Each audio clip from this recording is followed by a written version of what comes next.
I'm Sherri, a CEO, speaker, coach, and author.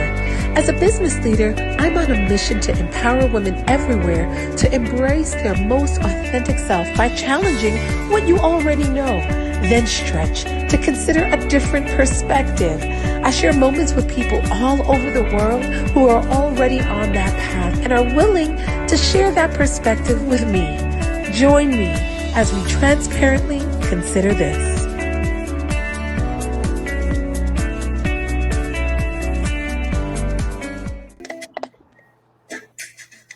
Hey y'all, welcome back to this Pretty Girls Work podcast, Consider This. My name is Sherri Sanjurjo, and I am here to explore and empower women to be their most authentic self in their personal and professional lives. Today we're going to be talking about a topic that is very near and dear to my heart, and I have three beautiful guests that are here that I'm so blessed to have. So let's get started. I'm going to introduce them to you first, and then we'll get into what we're really doing here today and what this conversation is truly about. Today on our show, we're going to be talking about colorism, and specifically how it is displayed in the fashion and beauty industry. For those of you who do not know what colorism is, let me help you. And I got this definition from one of our wonderful guests this morning as well. So thank you for that.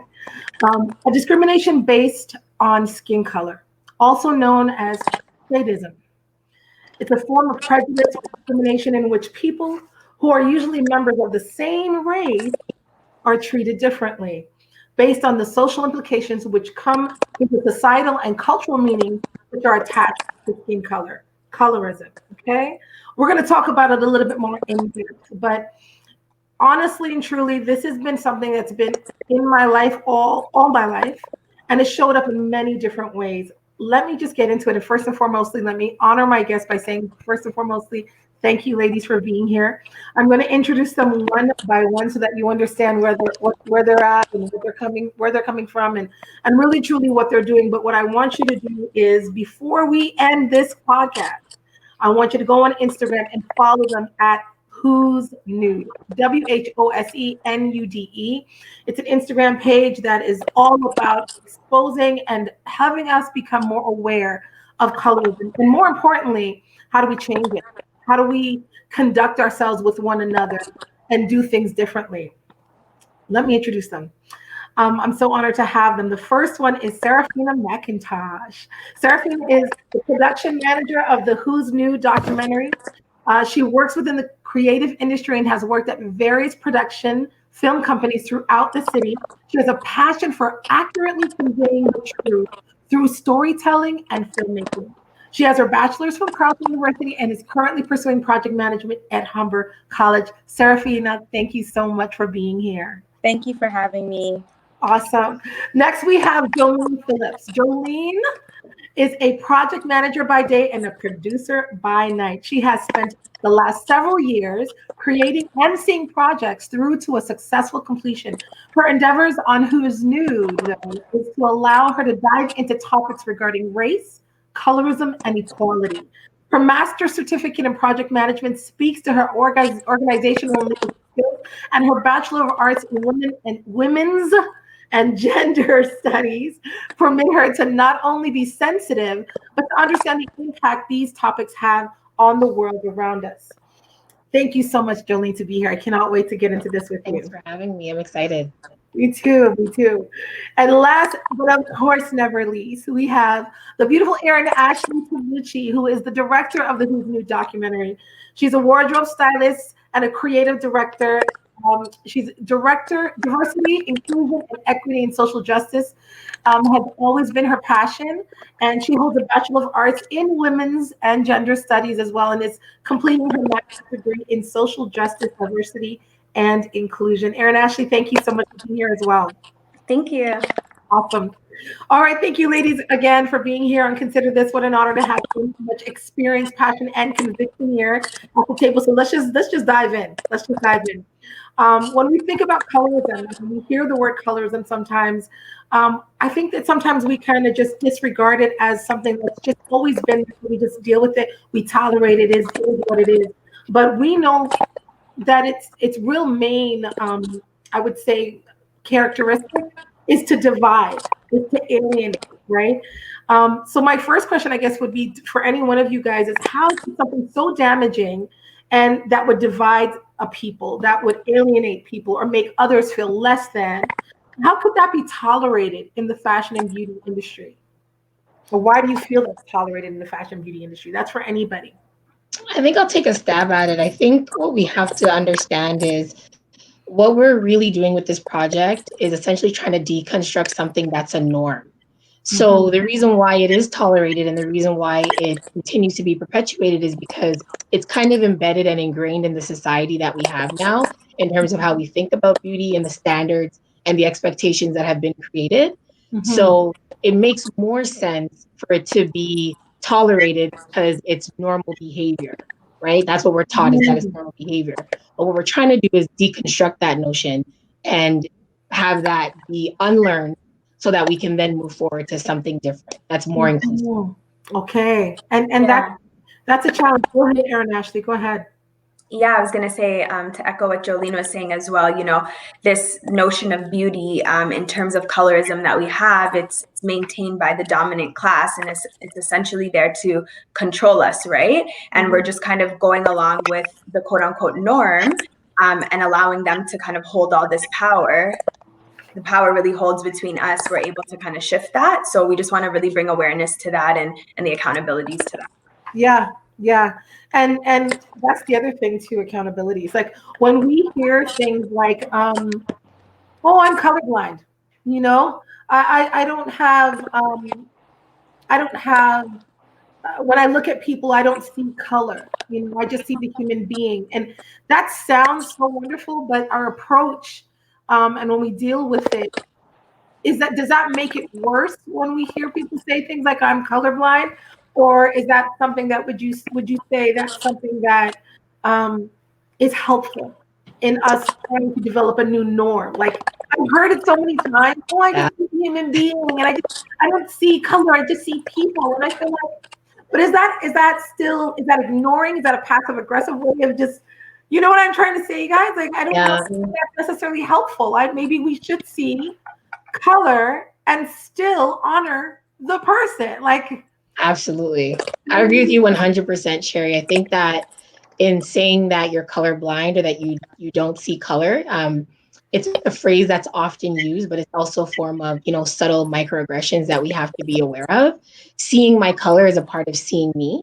And by not seeing my color, you're essentially, you know, not really putting emphasis on the experiences that I can experience in society with anybody.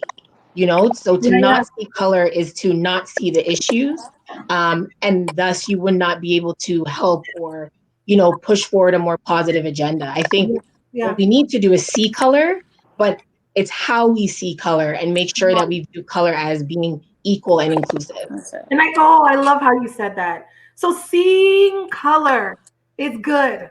Good. Let's just put that out there as a thought and as a real compelling and captivating thought, because I think that when I hear people say things like, "Oh, I'm colorblind," and I just see the person, they're still negating the fact that there's still something to be seen and loved and celebrated. And it's assuming that seeing my color is a negative thing. There's nothing negative about color, right? What's negative is how we treat people because of how we perceive their color. But the color itself is beautiful. Yes. Look at the beautiful colors that are on this screen right now. Exactly. So I love that. Thank you so much for that. I think that's very powerful. I love your perspective. And I also love, you know, one of the things I love about your Instagram page, WHOSE NUDE, was a post that you guys put up with all of these different shades of Crayola, I believe, did it. All these different shades of colors. And I think they partner with the Mob Beauty to create 24 formulated crayons that represent really global skin tones. I thought that was amazing. And so I always did, because as a child growing up, I grew up in New York City. I'll just say real quickly, I grew up in the South Bronx, where it was just Black and Hispanic people, right? So we also all came in different shades and hues as well. But I just knew I was, you know, Latina. That's what I knew. But when I would go in color sometimes, I didn't have those colors, right? I was like, oh, I'm going to have to use yellow, peach, orange-ish, I don't know, brown. What am I going to use? So when I saw that immediately drew me when I looked at your page, and I was like, wow, that's great, because I have a granddaughter who loves art. And so, Sarafina, I love to ask you, like, even as we've developed these colorism mentalities from childhood, right? What do you think that we need to really do when it comes to creating this mentality in the mind of a child? And as growing up, you know what I mean? I'm sure you experienced it. We've all experienced it to a certain degree in subtle, as Jollene said, microaggressive type of ways. You know, growing up, especially in this social climate where everything's online, what else do you think you can do for children to help shape their perspectives of this? Yeah. Well, representation does matter. So the fact that Crayola decided to do such an amazing campaign and collaborate to make shades that everyone can definitely relate to is amazing. It's also because if you look at it, just like how you were just saying, that's your gateway to art, is using this drawing, and of course using #1 Crayola products, like, let's be real. And now they can accurately depict their family, their friends, and anyone else that they know properly. But in that same breath, this is a great step, but where do we go from here, right? So even though this was a great step and it's more inclusive and they're understanding this, we need to still hold these companies accountable, because it's one thing just to do this and it's amazing, but how are we going to continue this momentum of inclusivity, right? We also have to remember who are in these boardrooms and these tables, making these decisions and making these swatches for these different skin tones, right? Who's helping this rollout branding campaign? Is it actually the people that you're making it for? So I think that, of course, it's an amazing initiative, but in the same breath, we have to hold them accountable and see where they go forward, because Crayola has been around for how many years? I believe it's like 1885. Yeah. And only in 2020 now we're all about inclusivity and making shades that depict everybody. But that took over 100+ years to do something, right? Wow. Then again, we see Band-Aid, right? Everyone uses Band-Aid since a kid. But all of a sudden, again, this year, they decide to make different hues. Yeah. People have been using Band-Aid since, again, for how long? Forever. So Forever. As much as we want to say this is a good initiative, we have to still hold these companies accountable to equate to inclusivity, right? So to circle back, I think it's amazing because art is inclusive. It's how you express yourself, and now children have a proper outlet that properly depicts themselves and people around them. I love it. And so I love it. I mean, holding them accountable, that's the thing. Can I be honest? That's one thing that we need to get better at. And which is the reason why we're having this conversation today, so that we can start, thinking of ways and empowering each other with ways, and maybe even depositing thoughts or seeds that can hopefully empower someone else or make, I can do that. Like for me, I'm thinking when I thought about that, when I saw that post with Crayola, I was like, ooh, where could I get that 24? Like, can I go to Walmart and get that? Is that something that I have to order online? Was it a special edition at a certain time? So maybe, even asking Crayola to donate that to schools where there's more than 50% African American or Canadian American, like, you know what I mean? Like, so where there's all these other things, we'll be donating those crayons, you know what I mean? So that there are those introductions, or maybe just to art, the art program, something that we can actually say, we're holding you accountable. Thank you for doing that. But don't want it to be seen like, a bandwagon type of thing, just because just like checking a box, like, okay, they're included. Like, no, we need to see the more accessibility needs to be there. Yes. Say that again, Jollene. The accessibility needs to be there. It's great to have these products, but how can I now have access to it and actually use them in, a tangible form? That's exactly real. That's real. That's how we're gonna see the change happen. Yeah, but accountability is the part where, like, we have to be able to say, okay, Crayola, so send to all of the high schools in the United States where they have art departments, or maybe where there's more than just predominantly one race. Send them, and donate that to them. I mean, not forever, but maybe for a certain time, so that they have that and it is accessible. That's just a thought. Just throwing that out to you, Erin-Ashley is the director of WHOSE NUDE and a creative yourself. I'm sure you've seen and experienced many times colorism played out in maybe the projects or photo shoots that you've been a part of and what have you. When you're in a situation like that and you're like in the midst of it, like on the job, right? It's, because I've had friends as well that are makeup artists, who work on set and I've heard things as well when it comes to this. Like, what can you do in the midst of a moment where you're in that moment where you're being pushed to be partial, right? And make this look like this, or we want to present this type of look and feel to this part of the project. Like, how do you empower people to shift their perspectives in the midst of being in a, for lack of a better word, a colorism moment? Yeah. No, definitely. I've definitely come across this on set before, and I think it's so imperative that we focus too on what we're doing prior to even getting on set. So I think a lot of that is the creative direction, is the casting. So there's even a big onus, on agencies, modeling and acting agencies. Like, we need greater representation for inclusive models, different races, complexions, different sizes, because at the end of the day, like, corporations are going to these agencies to like broker out models, right? So if they only have one type to choose from, that's what we end up seeing everywhere, right? And if we can increase representation, then essentially that's going to get translated to the models that we see on billboards, the models that are walking runways, the models that are in print, magazines, commercials. Like, we start to see that. I think also as creatives, it's an opportunity for us to really hone in on what we do. So if you're a makeup artist, I think there's a lot of accountability. Like, you need to know how to do makeup on all skin tones, right? If you're a hairstylist, you need to be able to be inclusive in what you do, work on different hair textures. If you're a photographer, you need to know how to light properly, right, for different complexions, because I think a lot of times on set, what we see is a lack of that. So then if we do get diversity on set, now it can't really be portrayed in a great way because people are inexperienced, and we need to take accountability. It's not necessarily about what they teach us. We have to go make sure we're teaching ourselves. Even just what we see in fashion, like, Vogue was founded in 1892, guys, and it only had its first person of color, woman, Beverly Johnson, 82 years later.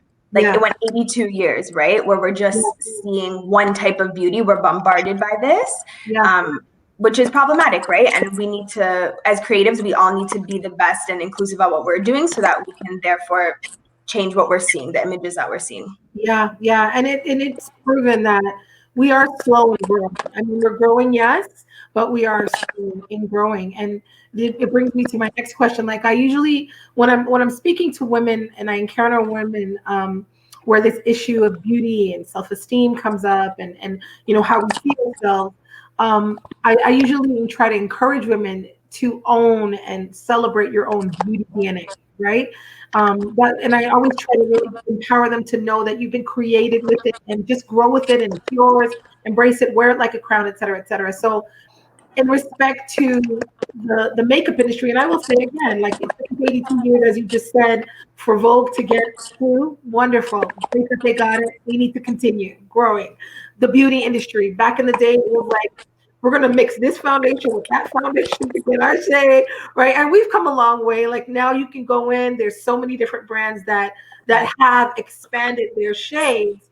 But I still see people doing things like in the beauty and the fashion industry, bleaching their skin, and that being connected to self-worth. And it really concerns me. So this is to any one of you beautiful ladies. I wonder, what can we say to women, men, people that feel like their color makes them feel less than? What can we pour into a life to let them know that your value is never in jeopardy because of the opinion of the amount of melanin that's in your skin?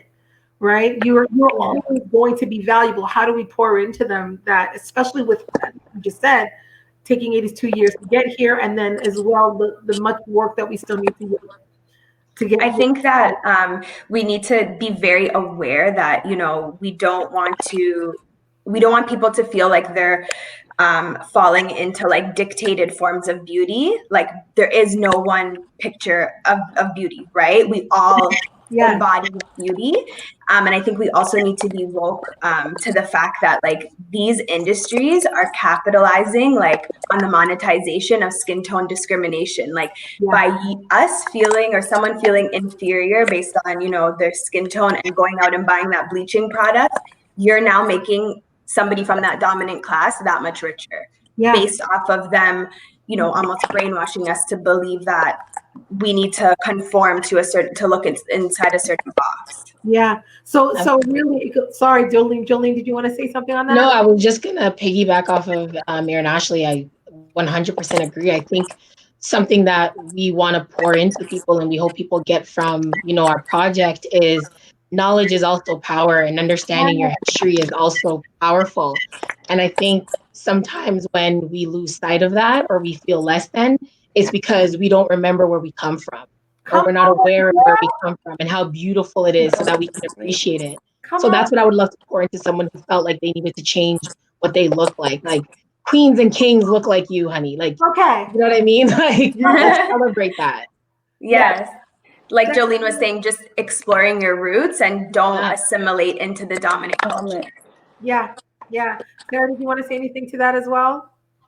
They were amazing, but just to piggyback, being self-aware and understanding where your perception of beauty comes from, right? And analyzing that and breaking that down and understanding why you think that this person is a little bit more prettier than the other person, and becoming self-aware and breaking that down. And then understanding that, like, I really believe comparison is a thief of joy, and understanding that you're beautiful. And that's what, again, Who's Nude is for. It's like we examine all beautiful shades, and all these people that we do talk to and we do interview, they're all beautiful. And we want everybody to feel that when they see this documentary that they're represented as well. Yes. Oh God, I need to snap this whole thing out. Snap sound effects.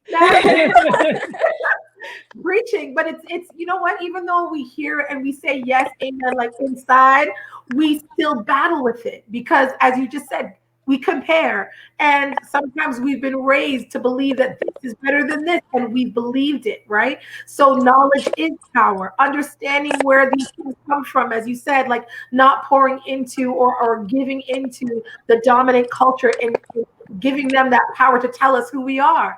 Right, understanding that we are kings and queens. Come on. I just let's lift one another up, right? And let me just say this. I'm gonna thank you guys so much for that. I want to talk a little bit just as we end about the Who's Nude documentary. I know you alluded to it a little bit just now, Sarafina, but I really want to speak a little bit more about what you're trying to accomplish fully. Because I know we've spoken about different things in colorism, but what is it that you're trying to accomplish? I love that Sarafina said we want everybody to be represented. I'm going to say this as a woman of color who has been deemed light-skinned, right? I grew up with certain things that I was taught. And I didn't understand it. Like I heard things like good hair, bad hair. I don't even understand. To this day, I fight people for that. We get an argument for that because I'm like, there's no such thing. It's just hair with different texture. Let's go there, okay? What I want to say is educating people and trying to help people. I do try to, when I see a young woman who is a different complexion than me, I do make sure that I go out of my way to compliment her. I go out of my way to celebrate her. Girl, you work in that dress. Yes. Melanin popping all day. Whatever. I'll do things and say things on purpose. And I think that that's something that as well within our society is not the norm. We don't necessarily big each other up. We don't encourage or celebrate each other the way we should. So I'm going to throw my little 5 cents in there and say, when you do see someone, no matter what you are, no matter what status you're in, if you see someone that is of a different complexion than you, or may feel like, there may be backward, man, celebrate them. And allow them to see that their beauty DNA is just as beautiful and just as it has every right to be valued and celebrated as well. Last thing, Who's Nude documentary? Perfect. Okay.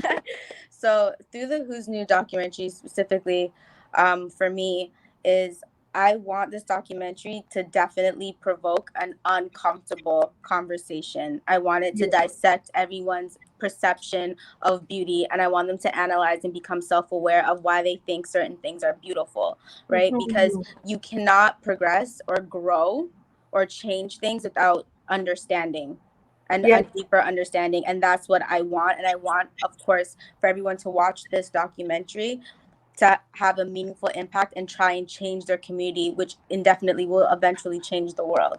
Yeah. So that's very important for me for Who's Nude, and like understanding that also it's not just one race that this is applicable to. It's an array of races that this applicable to different groups, right? So I want everybody, not just only our community, but other communities, to also analyze and dissect their perceptions of beauty. I love it. I love it, because when you understand something, you can't understand it. Look at that. Listen, I'm in love with this, guys. I just want to sit here and talk all day. Thank you so much for your. I'm going to ask you this at the end of Consider This. We always like to end the show with like a compelling, captivating thought. I just love what you do, Sarafina. When you understand something, you can't say that you don't understand it. And colors of span across so many different cultures, so many different races. And it's for us to start shifting that mentality. Thank you guys for your heart, for your wisdoms, for your insight. If there is one thought that you would like to leave the people that are listening and watching, first and foremostly, when can we look for Who's Nude? That's number one. I want to know, where can we look for it? What platforms can we look for it? And also, what is that one thought that you would love to leave with people that might empower them and help them with their perspective to consider something different than what they've known? Definitely. So for all the updates for Who's Nude, definitely follow us on Instagram at Who's Nude. All updates will be there, content, platform, everything. It's your one-stop shop for that. My thought to leave everyone with is just, we're always kind of looking somewhere, right, to get change. And we need to understand that, it begins with us. So once we can really sit back and be honest with ourselves and really understand the ways in which individually we might forward this colorist narrative, the accountability that we have. Once we can do that, we can then participate in, a bigger conversation of actions to really dismantle these beauty narratives, to shift to a more inclusive way of that we view beauty. Yes. So in a very down to earth way of saying, check yourself before you wreck yourself. There we go. It starts with you. Wonderful. Thank you, Erin-Ashley. Jollene, Sarafina, what's that one compelling thought that you'd love to leave with everyone? I guess my one compelling thought is just to understand that, Who's Nude, this platform, this brand, it transcends race. It really does transcend race, and it has a different conversation. As long as you're in any community where you're impacted by, beauty standards that are set that don't quite reflect you and your culture, this is for you. And even if it does affect or it doesn't affect your culture in a negative way, or you are a part of the dominant culture that is considered beautiful, be aware of your privileges and be aware of ways that you yourself, can also be included in the conversation, opening doors for people who may not have the same opportunities. It's for all of us. It's for everyone. And I'm hoping that that's really what, everyone gets from our project. Awesome. Sarafina, I know you already gave us a thought, but just basically, I just want everybody to become self-aware. I want everyone to analyze, again, their perceptions of beauty and to start to make positive changes within their culture and within their community. Awesome. Thank you, guys. I cannot say thank you enough. I really appreciate it. We are going to be following at Who's Nude on Instagram. We cannot wait for the documentary. I love your hearts, your insight, even the education that you bring and the knowledge that you bring. It is life-giving. I consider this, we are always about empowering, uplifting, educating people, and encouraging them to see things differently, to consider something differently. And this is what I'll leave with you guys today. They say that, I don't know who they are, by the way. Let me just say that first of all. They say that beauty is in the eye of the beholder. I pray that when you look deep and hard in the mirror and decide where and what your beauty DNA is, that you wear it like a crown. This is Sherri Sanjurjo signing off. Pretty Girls Work. Consider this.